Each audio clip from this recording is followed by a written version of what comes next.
Baik, Assalamualaikum warahmatullahi wabarakatuh. Perkenalkan, nama saya Faiza Nur Azahra dengan NIM 22504071111014 dari kelas Agroeko Teknologi F. Di sini saya akan menjelaskan mengenai karya ilmiah.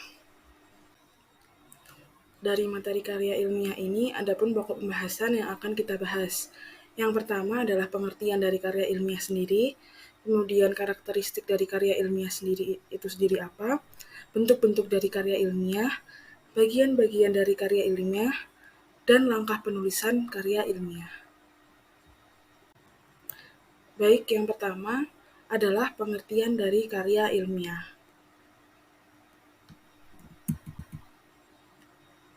Karya ilmiah adalah tulisan yang disusun berdasarkan prosedur ilmiah yang meliputi 6 tahap. Karya ilmiah sendiri juga didasarkan pada pandangan-pandangan ahli atau gagasan ahli dalam bidang tertentu, baik yang telah teruji maupun yang belum teruji. Baik, selanjutnya adalah karakteristik dari karya ilmiah. Karya ilmiah sendiri memiliki 6 karakteristik. Yang pertama, logis. Logis sendiri memiliki arti bahasa yang digunakan atau data-data yang digunakan masuk akal. Yang kedua, konseptual teoritis. Yang ketiga, kritis analitis. Yang keempat, objektif. Yang kelima, empiris. Yang keenam, sistematis. Sistematis sendiri adalah penyusunan karya ilmiah ini urut berdasarkan dari sistematika penulisan karya ilmiah. Kemudian selanjutnya adalah bentuk-bentuk karya ilmiah.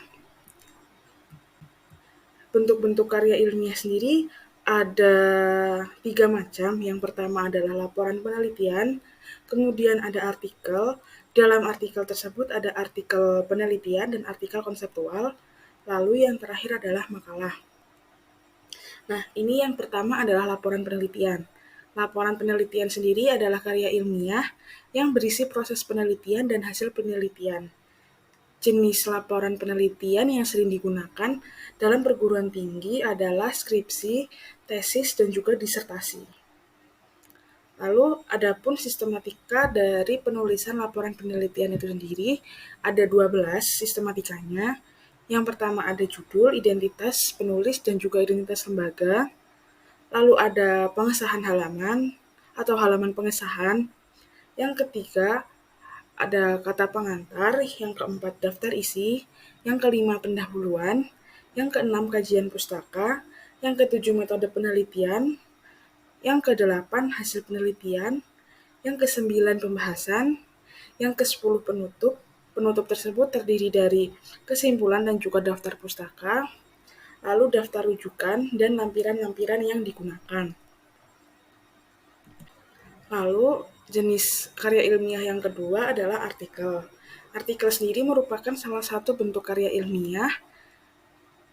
Artikel dapat dibedakan menjadi dua, yaitu artikel penelitian dan artikel konseptual.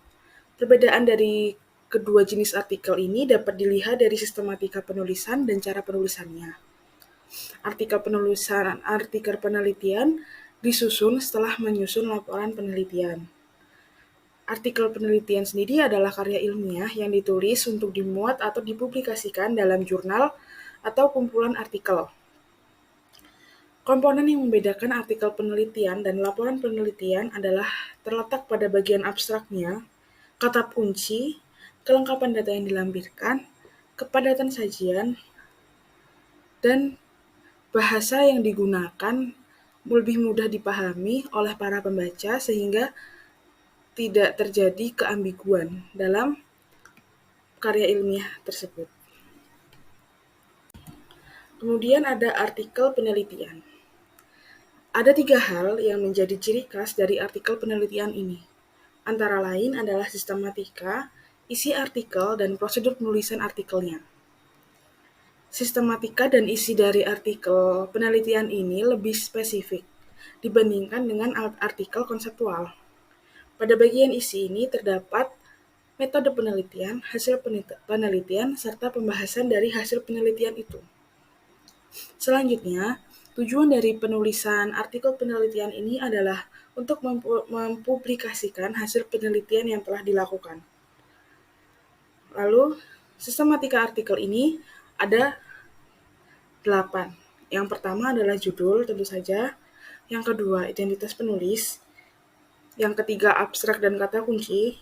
Kemudian yang keempat, pendahuluan yang berisi latar belakang, rumusan masalah, dan juga tujuan.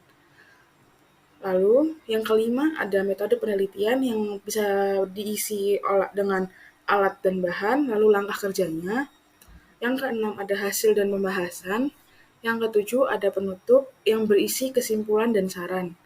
Lalu yang kedelapan adalah daftar rujukan atau daftar pustaka.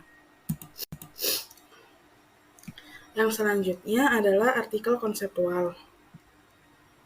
Artikel konseptual ini disusun berdasarkan hasil pemikiran penulis secara objektif melalui kajian pustaka secara mendalam dan didasarkan pada pemikiran ilmiah. Atau dapat dikatakan artikel konseptual ini tidak perlu dilakukan penelitian dalam penulisannya.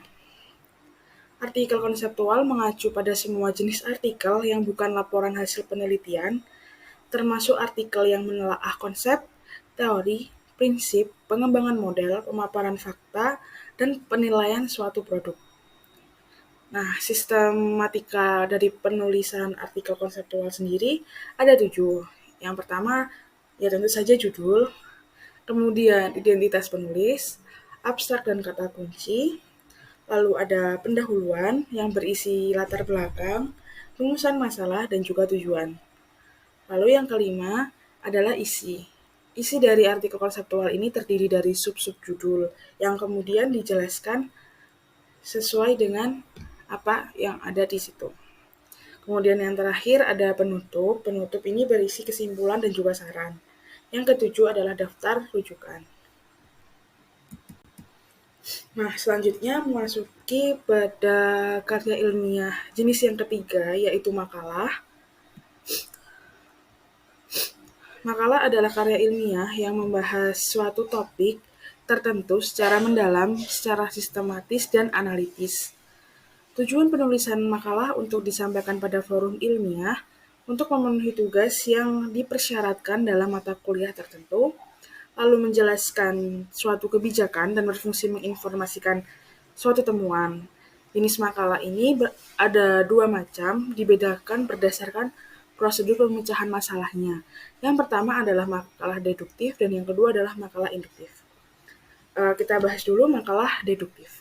Makalah deduktif adalah makalah yang pemecahan masalahnya didasarkan pada pikiran rasional atau telaah kepustakaan. Jadi makalah deduktif ini bisa kita buat dengan kita menelaah atau kita membaca jurnal-jurnal yang ada atau dari data-data yang ada. Lalu kemudian yang kedua kita akan membahas makalah induktif. Makalah induktif ini pemecahan masalahnya didasarkan pada pikiran empiris melalui data dan fakta yang diperoleh dari hasil kita wawancara atau yang diperoleh dari lapang. Lalu ada lagi jenis artikel. Jenis artikel ini dibagi menjadi 2 lagi berdasarkan substansi informasi yang disajikan. Nah, yang pertama ada makalah formatif dan makalah solutif. Makalah formatif ini berisi konsep-konsep atau teori informasi yang dijelaskan dengan rinci mengenai suatu topik. Lalu selanjutnya ada makalah solutif yang berisi ulasan permasalahan beserta solusi dari penulisnya. Nah, dari ini sudah dapat kita lihat solutif. Solutif ini bisa kita artikan dengan menjelaskan solusi-solusi dari kita sebagai penulisnya.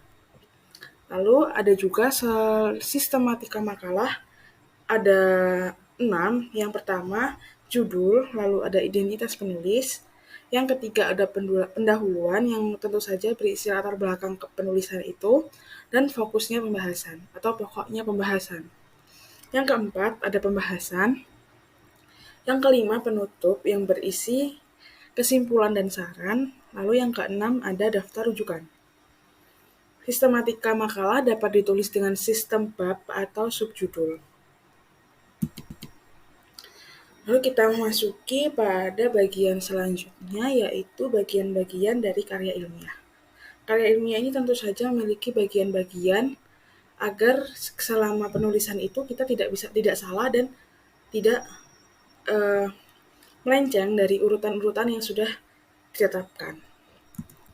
Nah, secara garis besarnya, karya tulis ilmiah ini dapat dibagi menjadi 3 bagian. Yang pertama bagian awal, lalu ada bagian inti, dan yang terakhir ada bagian akhir.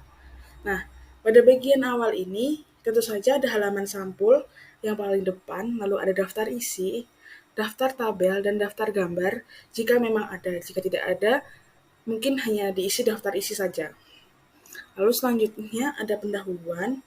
Pendahuluan ini masuk di bagian inti. Selain pendahuluan, di bagian inti itu juga ada teks utama atau isi dari makalah atau karya ilmiah yang kita tulis.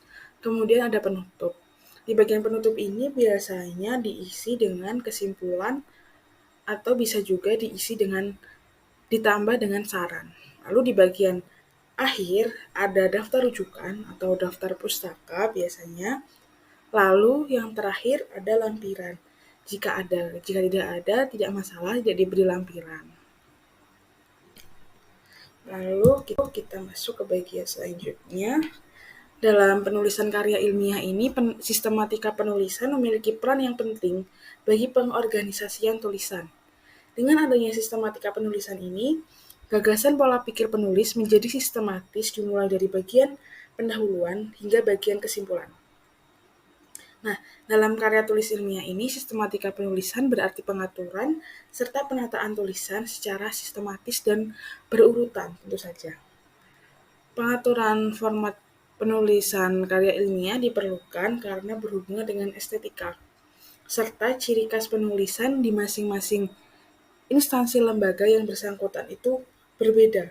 Jadi, tidak bisa disamakan karya tulis ilmiah dari satu instansi dengan instansi yang lain.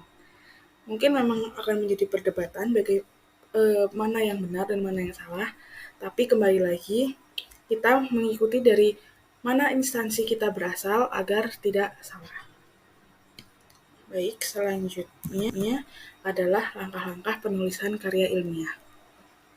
Nah, penulisan karya ilmiah ini tidak bisa dilakukan dengan langsung menulis apa yang ada. Jadi tentu saja ada langkah-langkah penulisannya. Jadi yang pertama adalah mengidentifikasi masalahnya terlebih dahulu.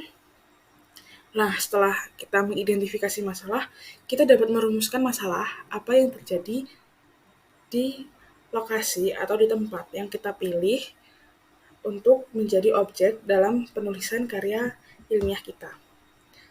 Nah, kemudian menyusun kerangka penelitian. Lalu melakukan analisis pendahuluan, ada juga mempersiapkan dan melakukan penelitian, lalu menganalisis data, dan yang terakhir baru menyusun laporan penelitian. Nah, untuk penulisan ini memang kita harus melakukan penelitian terlebih dahulu, agar kita tahu yang terjadi di lapang itu seperti apa, dan bagaimana cara kita memberikan solusi dari keadaan atau permasalahan tersebut. Jadi diperlukan penelitian terlebih dahulu, baru kita menuliskan laporan dari penelitian itu. Nah, berikut ini ada contoh-contoh dari karya ilmiah. Contohnya itu ada skripsi, ada makalah. Nah, skripsi ini masuk ke dalam laporan penelitian. Nah, kita sudah sampai di akhir sesi, yaitu penutup. Terima kasih atas waktunya. Kurang lebihnya saya mohon maaf yang sebesar-besarnya. Wassalamualaikum warahmatullahi wabarakatuh.